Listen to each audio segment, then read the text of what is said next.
예, 할렐루야 샬롬하고 우리 인사합니다. 할렐루야 샬롬 샬롬 샬롬 샬롬 샬롬.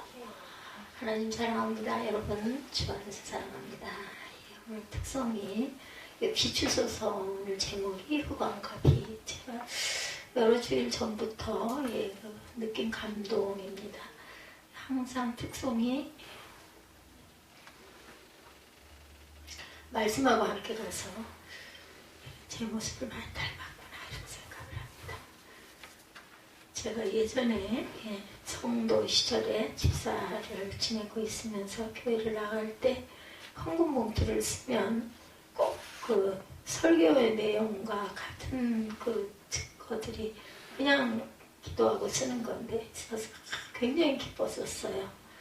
그런데 스터가 우리 전도사님이 항상 찬양과 말씀이 같이 가서 그때가 생각이 나고 은혜가 있구나 이런 생각이 들었습니다. 감사합니다. 오늘 제목이죠. 출애굽기 7장부터 12장까지 출애굽기가 지금 저희가 계속 강의로 나가는 게 아니다 보니 소개를 하자면은 10가지 재앙에 대한 이야기들이 7장부터 12장까지 그 중에 지금 8번째, 8번째보다 9번째 재앙이 10장에 표기가 되어 있습니다. 8째 재앙이 메뚜기 재앙이었었죠. 그리고 이제 오늘 본문이기도 합니다. 21절부터 보니까 9째 재앙 흑암 하고 나와 있어요. 흑암에는 뭐가 비쳐야 될까요? 빛이 비쳐야 되겠죠. 그래서 여기 보면은 어느 수도회의 이야기부터 시작이 돼서 제가 잠깐 설명을 드렸어요. 10장 내용 중에 중요한 부분들 잠깐 봅니다. 1, 2절에 하나님께서 바로의 마음을 완강하게 하신 것은 하나님의 표징 곧 10가지 재앙을 그들에게 보여 여호와는 하나님이시며 그의 다른 신이 없음을 그들에게 알게 하기 위해서 이렇게 하죠. 출애굽기 6장에 보면은 1절에 강한 손으로 말미암아 바로가 그들을 보내리라. 강한 손으로 말미암아 바로가 그들을 그의 땅에서 쫓아내리라 이렇게 나오고 있어요. 보실까요? 강한 손. 하나님의 손이시겠죠. 신명기 4장 32절에 35절에도 어떤 신이 와서 시험과 이적과 기사와 전쟁과 강한 손과 편팔과 크게 두려운 일로 한 민족을 다른 민족에게서 인도하여 낸 일이 있느냐. 이것을 내게 나타내심은 야훼는 하나님이시오 그 외에는 다른 신이 없음을 내게 알게 하려 하십니다. 이렇게 증거합니다.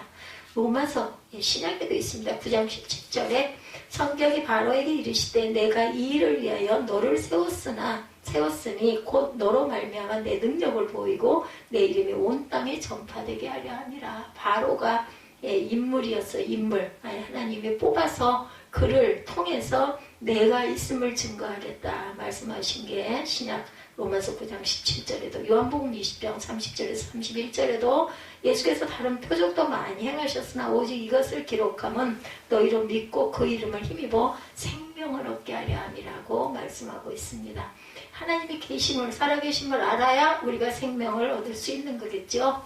8, 9절에 오늘 본문이죠. 10장 8, 9절에 보면 섬기라 갈 자는 누구냐 남녀노사와 양과 소를 데리고 하나님을 무엇으로 섬겨야 하는가에 대해서 말하고 있죠. 창세기 4장 4, 5절에 야훼께서 아벨과 그의 제물은 받으셨으나 가인과 그의 제물은 받지 않으셨다. 가인의 예물, 그 아벨의 예물에 차이가 있어요. 어떤 마음, 영과 진정한 마음으로 하나님께 드리는 거죠. 우리 몸으로 영적 예배를 드리기도 해야 된다라는 것. 그래서 마귀의 세 번째 작전이 11절부터 나옵니다. 여기 장정만 가서 야훼를 섬기라. 어떤 일에, 어떤 사건에는 꼭 이렇게 사단이 역사를 한다라는 것 잊지 마시기 바랍니다. 하나님은 남녀노소 모두 사흘 길쯤 광야로 들어가 하나님을 섬기라고 말씀하세요. 그러나 마귀는 장정만 가서 하나님을 섬기고 어린아이들은 남겨두라고 그럴 듯하지 않아요? 약한 아녀자와 어린아이들은 남겨놔라 이럴 수도 있다라고 우리는 세상적인 방법으로 보면 참 그게 현명한 것 같은데 사실은 사단이다. 신명기 6장 4절에서 9절에 내가 내게 명하는 이 말씀을 내 자녀에게 부지런히 가르치며 집에 앉아있을 때든지 길에 갈 때든지 누워있을 때든지 일어날 때든지 이 말씀을 강론하라 말하죠. 잠언 22장 6절에도 마땅히 행할 길을 아이에게 가르치라 그리하면 늙어도 그것을 떠나지 아니하리라. 엘리의 두 아들 홈리와 비누아스가 결국 죽어요. 그죠? 사무엘의 두 아들 요엘과 아비아도 마찬가지. 그리고 아론의 두 아들 나답과 아비우도 여기 10장 1절에서 7절에 보면 이렇게 행할 길 가르쳐야 되는 이런 부분들이 드러나고 있습니다. 그리고 이제 오늘 본문이기도 하죠. 21절부터 29절까지 마귀의 네 번째 작전이 소개되고 있어요. 너의 양과 소는 머물러 두고 24절이었죠. 하나님은 남녀노소는 물론 양과 소로도 하나님을 섬기라고 명합니다. 그러나 마귀는 몸으로는 하나님을 열심히 섬기되 물질로는 하나님을 섬기지 못하도록 미혹하는 거죠. 이것이 마귀의 네 번째 작전이라는 거. 물질 아까워하고 물질 주는 거 그거 미친 짓이야 라고 구는 사람들은 한 번쯤 생각해 봐야 되겠죠. 마태복음 19장 16절에서 30절 어떤 사람이, 마가복음 10장 17절에서 31절 한 사람, 누가복음 18장 18절에서 30절 어떤 관리가, 그들의 결말은 어땠어요? 마태복음 19장 16절에서 24절, 마가복음 10장 17절에서 25절, 누가복음 18장 18절에서 25절에는 선생님이여 내가 무슨 선한 일을 하여야 영생을 얻으리까? 예수께서 뭐라고 말씀하세요? 내 소유를 팔아 가난한 자들에게 주라. 그리하면 하늘에서 보화가 내게 있으리라. 그리고 와서 나를 따르라 하시니 그 청년이 재물이 많음으로 이 말씀을 듣고 근심하여 가죠. 낙타가 바늘귀로 들어가는 것이 부자가 하나님 나라에 들어가는 것보다 쉽다. 이와 같이 비록 몸으로는 하나님의 충성됨으로 섬긴다 할지라도 물질로 하나님을 섬기지 않는 자는 결단코 천국에 가지 못한다고 증거하고 있습니다. 성경에서 말씀을 하고 있네요. 마귀는 왜 마지막까지 물질을 붙잡고 놓지 않았을까? 재물은 하나님 외에 다른 주인이기 때문입니다. 마태복음 6장 24절에서도 증거하고 있고 누가복음 16장 13절에도 부자 청년과 같이 몸으로는 하나님의 계명을 온전히 지켜도 재물로 하나님을 섬기지 않는 자는 하나님과 재물을 겸하여 섬기는 자, 하나님 외에 다른 신을 섬기는 자이라는 거죠. 하나님을 섬기는데도 다른 신을 함께 섬기면 결코 하늘나라에 들어가지 못한다. 마태복음 6장 24절에 한 사람의 두 주인을 섬기지 못할 것인 혹 이를 미워하고 저를 사랑하거나 혹 이를 중히 여기고 저를 경히 여김이라. 너희가 하나님과 재물을 겸하여 섬기지 못하리라.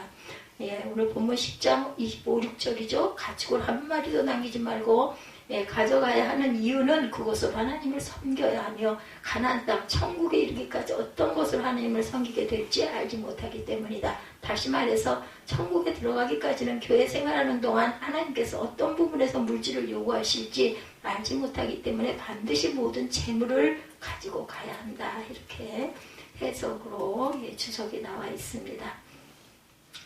제가 아까 그 서두에 말씀드렸어요. 어떤 수도회 이야기, 캐머레이트라는 수도회를 개혁하려는 요한이라는 사람이 테레사와 함께 타락해가는 수도회였습니다. 캐머레이트 수도회. 원래 그 캐멜라이트 수도회는 절제와 개인기도를 중요시하는 수도회였는데 돈이 많이 생기면서 절제와 개인기도를 등한시하는 수도회가 돼갔어요. 돈이 필요한 건데 돈이 많다 보면 또 이렇게 될 수 있다는 거죠. 그런데 수도의 기득권 세력이 개혁을 좋아할 리가 없어요. 그죠? 타락하니 돈이 많아갖고 편안하니 이거 뭐 좋아하겠어요. 어느 날 밤에 깡패들을 동원해서 요한이라는 그 청년을 감옥에 잡아 가둡니다. 매일 소량의 빵과 물만 지급이 돼요. 목욕은 물론 옷도 갈아입을 수가 없습니다. 간밤에서 나올 수도 없었고 나온다면 잠시 채찍을 맞기 위해서 고문을 받기 위해서 나오는 게 전부였어요. 2달이 지난 후에 독방에 갇히게 되는데 빛이라고는 방 벽 틈에서 새어나오는 빛이 전부였다고 그래요. 그런데 이 독방의 놀라운 작품을 여기서 써내려갑니다. 아담이. 요한이 실은 간수의 도움으로 책을 써내려갈 수가 있었다라고 증거하고 있네요. 도합 9개월을 감옥에 머물게 되고 여기서 유명한 The Dark Night of the Soul이라는 그 책을 완성합니다. 그는 이 책에서 하나님을 우리가 생각할 수 있는 그 무엇이 아니고 오직 만날 수 있는 분이라고 밝히고 있어요. 어두운 독방에서 무엇이 하나님이 아니라 그분이신 하나님을 만난 거예요. 이 요한은 곧 하나님을 만나려면 어둠이 얼마나 소중한지를 그는 그 삶에서 밝히고 있습니다. 어둠. 오늘 말씀을 증거할 때 어둠의 재앙을 내리신 이야기죠. 어둠이 영성에 그렇게 중요한데 어떻게 9번째로는 어둠을 재앙으로 내리셨는지 궁금한 생각이 왜 9번째일까? 10번째로 끝나지 않아요. 그죠? 궁금한 마음을 안고 본문 말씀을 한번 살펴봅니다. 21절에 보면 야훼께서 모세에게 이르시되 하늘을 향하여 내 손을 내밀어 애굽 땅 위에 흑암이 있게 하라. 곧 더듬을 만한 흑암이니라 이렇게 증거하고 있어요. 8번째 메뚜기 재앙이 끝나고 시간이 지나는데 모세가 나타나지를 않아요. 한편으로는 안도의 한숨을 내쉬겠지만 한편으로는 다음에 모세가 찾아와서 무슨 재앙을 내리려나 노심초사하고 있는 거죠. 누가? 누구의 바로 그죠? 그 신하의 발걸음 소리만 내어도 마음이 조마조마했을 거예요. 모세가 또 찾아왔다고 할까 봐서. 그런데 또 여기로 와야 돼. 10번째 재앙까지 내리겠다고 했으니까 바로의 마음이 이해가 갑니다. 만약에 제가 바로라도 나타나도 겁나고 안 나타나도 조마조마 언제 나타날지 모르겠으니 이랬을 것 같아요. 그런데 모세도 찾아오지 않았는데 갑자기 어둠이 찾아옵니다. 보통 때 찾아오곤 했던 어둠과는 전혀 다른 며칠 동안 3일 동안 어둠이 깔렸어요. 23절이죠. 그동안은 사람들이 서로 볼 수 없으며 자기 처소에서 일어나는 자가 없을 때 온 이스라엘 자손들이 거주하는 곳에는 빛이 있었더라. 이스라엘 자손이 있는 데만 빛이 있는 거예요. 기가 막힌 기적이죠. 그죠? 너무 어둠이 짙어 서로 볼 수 없었고 그래서 아무도 집에서 일어나지를 못해 너무 깜깜해서 그때는 뭐 지금까지 전기불이 있는 시대가 아니니까. 근데 놀라운 일은 이스라엘인들이 사는 고센 땅에는 빛이 있는 거예요. 밝음이 있는 거예요. 당연히 고센 땅만 빛이 있는 것으로 봐 분명히 모세가 내린 재앙이라고 판단을 한 것 같아요. 바로는 24절에 바로가 모세를 불러 이르되 너희는 가서 야훼를 섬기 불렀어요. 이제 못 참고 불렀습니다. 야훼를 섬겨라. 그걸 보고 놀래가지고 너희의 양과 소는 머물러 두고 너희 어린 것들을 너희와 함께 이거 뭐예요? 가축을 남겨놓으라. 재산될 건 남겨놓으라는 거. 물질은 붙잡고 니네 가 이건 거예요. 그죠? 바로는 큰 마음을 쓰는 것 같아. 얼른 들으면 얼른 가려는데 얼마나 고마워. 근데 자기 그 체를 욕심을 다 차리고 이 물질 놔두고 가축은 놔두고 걔네들만 데리고 가라인 거죠. 지난번 메뚜기 재앙 때 아이들은 놓아두고 장령만 데리고 떠나라고 했었어요. 이제는 아이들도 데리고 가라고 합니다. 그러나 양과 소는 놔두고 가라 라고 얘기합니다. 이에 모세는 제사와 번제물이 필요하므로 가축도 남김없이 데리고 가야 한다고 말합니다. 순간 바로가 다시 마음이 완악해져서 안 보내기로 합니다. 28절에 바로가 모세에게 이르되 너는 나를 떠나가고 스스로 삼가 다시 내 얼굴을 보지 말라. 내가 내 얼굴을 보는 날에는 죽으리라. 바로 왕이니까 네가 왕명을 어기면 이제 너는 죽을 거야. 이렇게 마지막 얘기를 하죠. 더 이상 앞에 나타나지 말라는 거죠. 그러면 죽이겠다고 말한 것은 처음입니다. 아마 가축도 다 데리고 가겠다고 한 것이 바로의 마음을 크게 상하게 한 거예요. 가축이 그렇게도 중요했나 봅니다. 이에 모세도 만만치 않죠. 29절에 모세가 이르되 당신이 말씀하신 대로 내가 다시는 당신의 얼굴을 보지 아니하리이다. 제가 이 출애굽기 10장이 지난 주일 것도 보면 여호수아 21장이죠. 근데 출애굽기 이 10장 말씀이 굉장히 오래된 말씀인데 그게 계속해서 그 설교라고 적혀가지고 있는 거를 나중에 발견을 했어요. 그래서 그때 제가 이게 그 설교라는 그 제목을 그렇게 써놓은 걸로 봤으면 제가 은혜를 받았는데 도대체 아까도 잠깐 얘기를 했지만 무슨 말씀 때문에 길지도 않은 6장짜리 그 새벽 예배 설교문에다가 설교라고 커다랗게 써서 맨 밑에 있는 거를 이렇게 눈에 띄게 해서 이것 때문에 이번에 그 설교문 작성하는데 에러가 나가지고 제가 한 2달 정도 것들을 막 쭉쭉 밀어가지고 하나씩 다시 고치고 하느라고 고생을 많이 했습니다. 그러다 보니까 수요 예배, 금요 예배도 엉켜가지고 제가 정말 눈이 빠지도록 이거를 교정을 했는데 그래도 아마 틀린 게 있을지도 몰라요. 잊어버렸어요. 무슨 말씀인지. 아까 찬양하는 시간에 제가 계속해서 이걸 들여다봤는데도 어떤 부분에 이렇게 은혜를 받았는지 제가 몰라요. 아직도. 그래서 여러분들과 함께 처음 말씀을 읽는 것 같은 마음으로 제가 읽고 있습니다. 당신이 말씀하신 대로 내가 다시는 당신의 얼굴을 보지 아니하리다. 갑자기 살벌해지죠. 무엇이 이처럼 살벌하게 만들었을까? 모세는 마지막 하나가 남은 것을 알고 있었을까? 예, 왜 마지막 남았잖아요. 장자, 그죠? 멸하는 그 나머지 10번째. 한편 3일간 암흑 속에 있으니 바로는 제정신이 아닌가? 정신이 없나? 너무 이상한 거죠. 이집트의 신 이름은 라입니다. 이 한마디로 태양신이라고 하네요. 그리고 어느덧 예, 바로는 태양신을 신격하고 있어요. 예, 보니까 라위키피디아로 예, 기록이 돼 있네요. 라위키피디아 태양신. 근데 지금 3일째 애굽은 어둠에 잠겨 있어요. 반면 고센 땅 이스라엘인들이 사는 곳에는 빛이 비추고 있습니다. 아까 우리 찬양 특송 들었죠? 바로는 가짜 신임이 증명이 되고 있었던 거예요. 예. 그래서 빨리 암흑이 거두어져야 신격화가 된 자신의 체면이, 바로의 체면이 서요.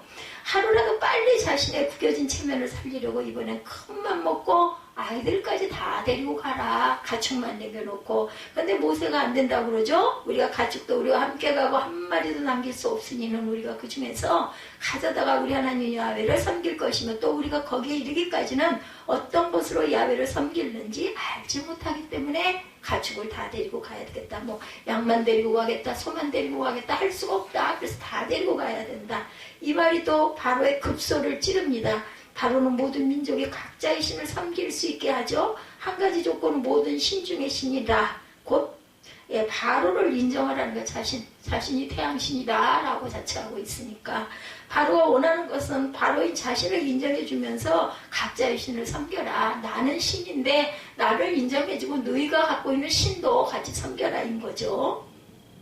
그런데 모세는 바로는 신이 아님을 선포하고 있는 거예요. 예. 그 도리어 참신은 지금도 빛이 비치고 있는 고센 땅에 거하시는 야훼 하나님이시다. 이렇게 증거를 하는 거죠.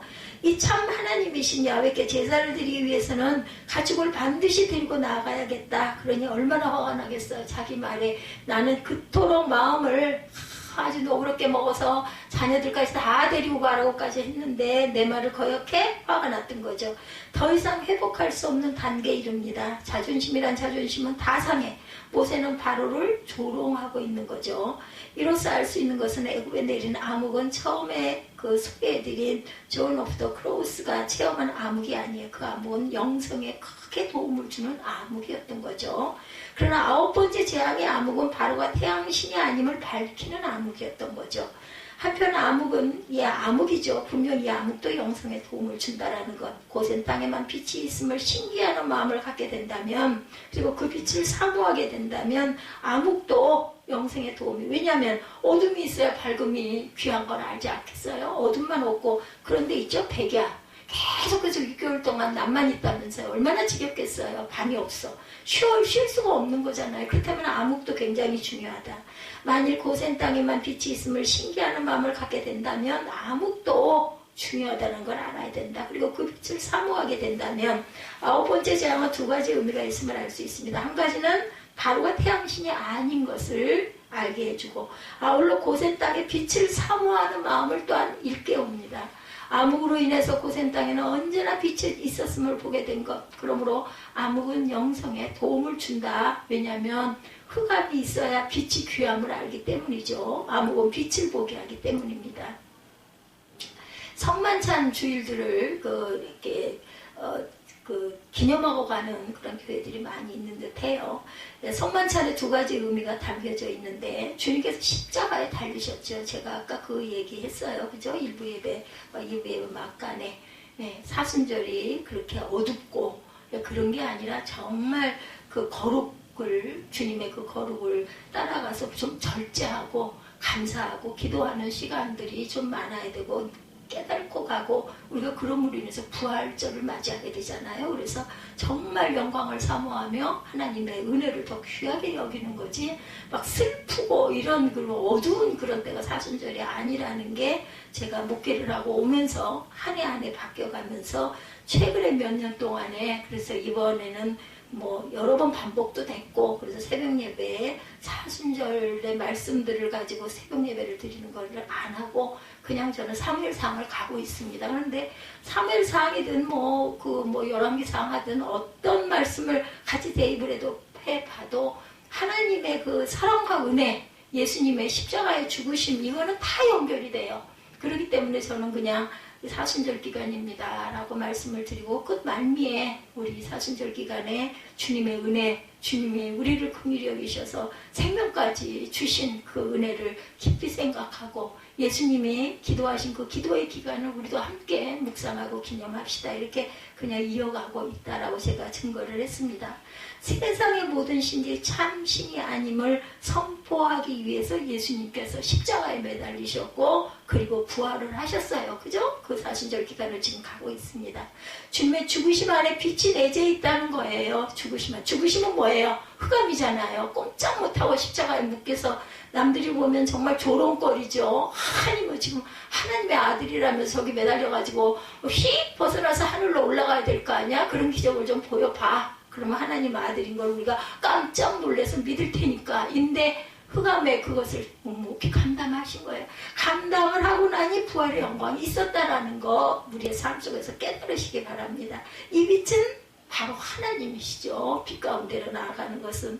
성만찬은 우리로 하여금 암흑과 빛을 만지게 하는 것, 맛보게 하는 거예요. 그래서 우리가 참 성만찬이 귀하고 사모하죠. 우리는 그 한 달에 한 번씩 성만찬을 나누고 있습니다. 그래서 우리는 떡과 잔을 나누죠. 이로 인해 우리의 영성은 한 걸음 주님께 나아가게 되는 그런 마음 들지 않으세요? 하나의 기념의 어떤 그 예이기도 하지만 한 달을 하나님께 의탁합니다. 하나님 우리를 지켜주옵소서 감사합니다. 이런 마음들이겠죠. 그러나 태양신을 섬길 때 떡과 잔에서 흘러나오는 빛을 보지 못한다라는 것이죠. 왜? 바로가 있는 곳에는 흑암만 계속되고 있으니까. 그리고 이스라엘 백성들이 있는 고센 땅에는 빛이 있으니까. 그렇죠. 못 보는 거죠. 예, 태양신을 섬기는 곳에는 그 빛을 보지 못한다. 대표적인 예가 처음에 소개해드린 존 오브 더 클로스를 감옥에 넣은 자들. 이들은 모두 수도사들이었어요. 그 사람들을 붙잡아서 이 존을 갖다가 감옥에다 가둔 거죠. 왜냐하면 개혁하려고 하니까, 잘못됐으니까, 계속 부패해가니까 이거를 뒤집으려고. 예, 뭐예요? 지금 그 반박문 써놓은 거, 굉장히 그 썩어져가는 그것을 바로 잡아 일으키려고 예, 그렇게 했던 그 개혁의 일들이 여기에서도 일어났던 거죠. 이들은 보이지 않는 태양신을 섬기는 자들이었기 때문에. 그래서 성만찬에 참여도 똑같이 안에서 흘러나오는 빛을 그들은 보지 못했다. 그냥 의식적으로. 우리도 이거 여기서 의미하는 깊은 의미를 알아야 됩니다. 혹시 우리도 그냥 그냥 예식이니까 잠깐 읽고 그냥 먹고 그냥 그렇게 하고 가는 거 한 달에 한 번 이렇게 되기가 쉬워요. 저도 거기에서 예외가 아닙니다. 그들은 바로와 같은 자들이라는 거예요. 그런 식으로 그 예배를 드린다는 부분은 아무리 예배를 열심히 주일마다 한 번도 안 빠지고 다닌다 해도 이런 마음을 갖고 예배에도 참석해서는 안 된다. 근데 이들이 하루아침에 태양신을 섬기는 자들이 되었을까? 아니겠죠. 점점 물질적으로 부유해짐과 함께 어느덧 성만찬도 관습이 되어진 건 아닐까. 우리 예배가 혹시 저도 늘 매일매일 새벽 예배마다 제가 오늘 아침 부끄러운 얘기를 잠깐 했잖아요. 새벽에 그 4시경에 너무 배가 고파가지고 그 밤중에 뭐 먹으면 안 좋으니까 참은 거예요. 눈을 뜨니까 12시가 조금 넘었고 아마 1시간 반 잤을 것 같아요. 항상 그러니까. 그래가지고 누워있다가 배가 고파가지고 또 새벽 시간도 되고 했으니 좀 먹어두는 것도 나쁘지 않지. 아침을 제가 안 먹고 못 먹으니까. 그래가지고 그걸 먹고는 또 좀 정리할 거 정리하고 쌓아놓을 거 쌓아놓고 하다 보니까 한 6시가 좀 넘었던 것 같고 먹고 좀 정리하고 어떻게 하고 하다 보니 6시 좀 넘어서 7시경에 좀 누워가지고 잠깐 좀 쉬어야지 했다가 깜빡 제가 잠이 들어서 의외로 있는 일이기도 하지만 어쨌든 간에 그렇게 내가 깜빡 잤는데 얼마나 놀랐는지 몰라. 일어나가지고 막 정신없이 여기저기 할 것도 없어. 다 해놔서 맨날 왔다 갔다 하면서 다 하고 다니니까. 그런데도 막 자책을 엄청나게 했어요. 한쪽으로는 위안은 그래도 내가 좀 쉬어서 머리가 좀 개운해졌으면 오늘 하루 일과가 조금 좀 편하지 않을까. 또 오후에 또 제가 해야 할 일이 조금 있고 하다 보니까 그냥 그렇게 위로를 하긴 했는데 이래서는 안 되는데 성도가 얼마나 귀한가 하는 생각을 했습니다. 만약에 누군가가 좀 일찍 새벽녘에 7, 8시경에 왔더랬으면 내가 이러고 있지 않았을 텐데 이런 마음이 들더라고요. 근데 일어나서 별로 할 일이 없다 보니 몸이 또 불편하니 앉아있을 수가 없다 보니까 이제 누워서 기대서 누워있다가 그렇게 깜빡 잠이 들고 또 요즘에 약을 먹습니다. 손관절이 너무나 아파가지고 병원을 가려고 하다가 그 허리 때문에 목 디스크 때문에 주신 안산 그 병원에 계신 그 원장님이 주신 약을 2개월분이나 많이 주셨어요. 그 약을 먹고 있질 않다가 뭘 좀 먹기는 먹어야 할 것 같아서 손관절 때문에 그걸 먹었더니 훨씬 아픈 게 좀 적어져. 엄청 아팠어요. 만지기도 아플 정도로. 근데 손이 안 들어가고 할 수 있는 일이 없잖아요. 게다가 또 수영을 매일 가다 보니까는 수영 수건이 젖으니까 또 한 번씩 짜가지고 몸을 더 닦아야 되고 그거 짜면서 전에도 그래서 탈이 났거든요. 꼭꼭 짜고 그 탈수기가 고장이 나가지고 짜가지고 갖고 다니는 게 며칠씩 자꾸 되고 중간에 한 번씩 짜가지고 몸 닦고 하다 보니까 자꾸 꼭꼭 짜다 보니까 그래서 오죽하면 병원 가서 그 얘기를 했어요. 그대로 솔직하게 얘기를 해야 되니까 제가 이거를 뭘 물건 같은 걸로 뭐 꽉꽉 짚고 꼭꼭 짜고 이러면서 이렇게 됐다 그랬더니 관절염이 이미 와 있다라고 얘기를 하면서 약을 좀 계속 꾸준히 먹으라고 하는 걸 먹었더니 또 설사 기운이 있어서 중단을 했거든요. 그래서 안 먹고 그냥 그래 넘어가고 좀 나았었는데 또 시작이 된 거예요. 아마 그 약을 먹으면 제가 좀 자요. 그 약이 이렇게 그 신경을 안정시켜 주는 게 있다고 말씀도 하셨고 저보고 얘기가 될 수 있으면 좀 많이 쉬라고 얘기를 하시더라고요. 그래서 그 영향이기도 했던 것 같아요. 참 보니 여러분들 젊음이 좋고 건강이 얼마나 좋은지 저는 그때 몰랐거든요. 그 나이 때 여러분들의 나이 때 그걸 알았더랬으면 좀 아꼈어야 할 건데 교회 나와서 생활한다고 하는 것도 별로 없으면서 교회가 좋다고 와가지고 하지 말라는 것만 많이 결과적으로 지금 이제 조금 보니 몰랐어요. 그 앉는 자세가 어때야 하는지 눕는 게 어때야 또 목 디스크는 또 어떻게 해서 오며 뭐 이렇게 좀 뒤척이고 자는 게 좋다네요. 그리고 앞목에다가는 얕게 하고 뒤는 조금 이렇게 높게 받치는 그런 스타일이에요. 옛날에 그 목침들을 베시던 우리 선조들이 참 대단한 지혜가 있는 분이 아니었을까. 왜냐면 머리 끝에다 베니까 가운데 부분을 좀 내려앉잖아요. 그래서 그런 것도 하나도 몰랐어요. 요즘에 이제 뭐 신경이 쓰여서 유튜브를 좀 보고 하다 보니까 이제 조금 듣고 그래서 그렇구나 이제 깨닫게 되는데 정말 건강할 때 여러분들 건강 지키셔야 합니다. 제가 아들에게도 뭐 또 이렇게 그렇게 막 그렇게 시리에 빠져서 그러지 마라. 제일 중요한 건 건강이다. 네가 건강해야 뭐든지 할 수 있고 하고자 할 때 건강이 약해지면 마음이 있어도 할 수가 없다는 얘기를 합니다. 예, 이 수도사들 어떻게 다른지 아무런 마음의 자책감 없이 성만찬에 이렇게 그냥 아무렇지도 않게 그냥 의식적으로 이렇게 참여하는 그런 관습. 이 수도사들과 뭐가 다르겠는가? 이때 수도사들에게 필요했던 것은 무엇일까? 태양신을 한 번도 섬기지 않았던 아이들은 아니었을까? 그래서 하나님께서는 출애굽할 때 가축뿐 아니라 아이들도 다 함께 데리고 가라. 왜냐하면 잘못되고 물들고 죽고 버려 죽는다는 게 꼭 몸만 죽는 게 아니죠. 영적으로 죽으니까. 어떤 분이 다음과 같은 글을 쓰셨어요. 나의 큰딸인 안나가 태어난 지 15개월 정도 되었을 때 나와 내 아내는 여름 청소년 집회 장소에 있었다. 나의 아내는 집회를 마친 후 안나를 데리고 숙소로 돌아가고 있었는데 안나는 계속해서 가는 길을 멈추었고 인도 위에 눕는 것이었다. 아내는 안나를 일으켜 걸어가게 했지만 얼마 가지 않아 다시 시멘트 인도 위에 눕는다. 딸이죠. 그래서 아내는 짜증이 좀 나기 시작해서 그 자리에서 딸을 바라보았다. 그리고 그녀는 무슨 일인지 안나와 함께 길에 누워서 위를 바라보게 되었다. 그때 내 아내는 그녀가 평생 볼 수 없었던 여름 하늘에 펼쳐지는 별들의 대광경을 보게 되었다. 이 안나가 그래서 하늘을 보려고 땅바닥에 누운 건 아니었나 싶습니다. 예. 근데 15개월 정도 된 애면은 지적지적 걸음마도 잘 못 걸을 아이였는데 어쨌든 그 엄마가 아이 때문에 기가 막혀 하다가 함께 누워본 거예요. 저는 아마 이러지 못했을 것 같아. 때려주고 야단치고 잡아 끌어일으켜가지고 업고래도 갔겠죠. 근데 이랬다는 거죠. 이런 그 경험들, 하늘에 있는 그 별들, 여러분들 요즘에도 조금 좀 시외 쪽으로 나가서 하늘을 보면 정말 하늘의 별들이 많이 비치더라고요. 보면은 우리 이쪽에서 보는 그 별하고 다릅니다. 자, 지금도 가슴속에 남아있는 시간들, 자녀들이 성경 공독을 하고 이런 그 행사를 했던 그런 그 교회에서 얘기를 하는 이 부분입니다. 예. 기도하는 시간들, 태양신을 섬긴 적이 없는 자녀들과 함께 드린 예배 시간, 예, 목회 시간 중에서 가장 귀한 시간이었다고 어떤 목사님이 간증을 하셨어요.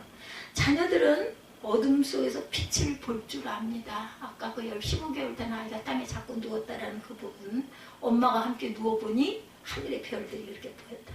우리 볼 줄 아는구만 보려고 그러죠. 너무 여유 없이 살아요. 때로는 이럴 줄도 알아야 되겠구나 하는 생각을 해봤습니다. 그러므로 우리는 때로 아이들의 손에 이끌려 고센 땅으로 가봐야 된다. 아이들은 우리를 고센 땅으로 안내하는 안내자들이 될 것이라는 거죠. 그러므로 고센 땅에 비치는 빛을 볼 수 있는 우리가 때로는 정말 말도 안 되는 것 같지만 그것을 직접 행해봄으로 인하여서 태양신을 섬겼을지라도 아무것도 모르고, 예, 자녀들의 눈에 고센 땅을 비추는 빛이 항상 빛나고 있기 때문에 그 빛은 온 세계를 밝히는 평화의 빛이 될 것이라는 거죠. 이 평화의 빛은, 예, 그 팬데믹이라는 그런 출 팬데믹, 그런 그 다른 그죠? 이런 것들을 더불어서 온 세계가 하나 되게 만드는 것이다. 예, 가정의 평화, 예, 또한 그 우리 사회가 지금 요즘에 막 엄청 어지러워요. 보니까 신문을 제가 조금 좀 자세히 보다 보니까 더 그런 부분들이 많이 보입니다. 정의와 평화에 앞장선 마르틴 루터 킹 목사님, 예, 이 목사님이, 예, 그런 말씀을 하셨어요. 그토록 귀한 역사의 한 획을 걷는 위대한 인물이 될 수 있었던 것은 신앙의 3세대 가정에서 나타났다라는 거네. 6살 되었을 때 어느 날 백인 친구가 자기에게 더 이상 함께 놀 수 없다고 말한 것을, 예, 듣고 할머니께 말합니다. 루터 킹 목사님의 이야기입니다. 6살 때부터인가 흑백이 같이 지낼 수 없었던 것 같아요. 그 나라에서. 할머니가 자세히 말씀하시는 설명을 듣고 할머니가 마지막으로 말합니다. You are somebody. 너는 특별해. 후에 인권운동을 하던 중 다음과 같은 멋진 연설을 루터 킹 목사님이 하셨어요. 루터 킹 목사님은 멤피스에서 암살당하기 바로 전날 나는 약속의 땅을 바라보노라 라는 유명한 말씀을 하셨다고 하네요. 연설 서두에 다음과 같은 말로 청중을 사로잡았다고 합니다.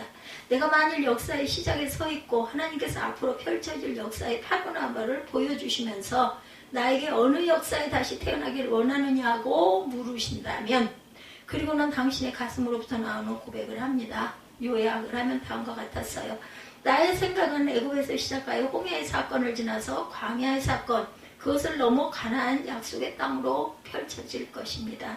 그 역사가 놀랍고 귀해서 나의 생각은 거기에 멈추지 않을 것입니다.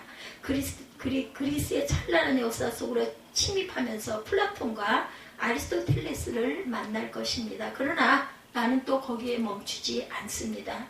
화려한 로마를 지나 르네상스와 종교개혁의 위대한 역사를 맛볼 것입니다. 그러나 거기에도 멈추지 않겠습니다.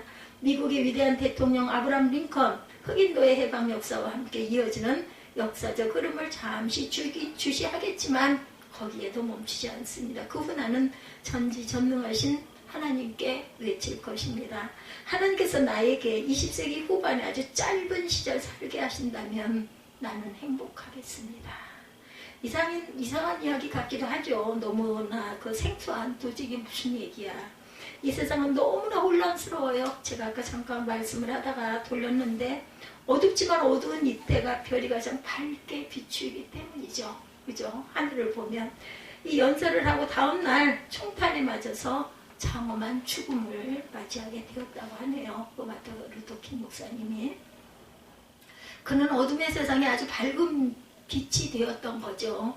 그는 20세기 고센 땅을 밝히는 빛이었던 것입니다. 그리고 이제는 21세기 고센 땅에 우리가, 저와 여러분이 서 있습니다. 우리들의 자녀들과 함께 3세대가 하나 될 때 우리는 태양신을 어둡게 할 것입니다. 예, 그래서 우리가 참 그 후진들이 굉장히 중요합니다. 세상은 고센 땅에 빛을 사모하고 있습니다. 여러분이 서 계신 곳으로부터 온 세계를 위한 평화의 빛을 바라십시다. 성경은 말씀합니다. 그동안은 사람들이 서로 볼 수 없으며 자기 처소에 일어나는 자가 없으되 온 이스라엘 자손들이 거주하는 곳에는 빛이 있었더라. 아멘. 여러분의 가정과 교회와 사회와 국가 위에 이 이스라엘의 가족들이 거주하는 곳에 비치는 빛이 있기를 주님의 이름으로 축복합니다.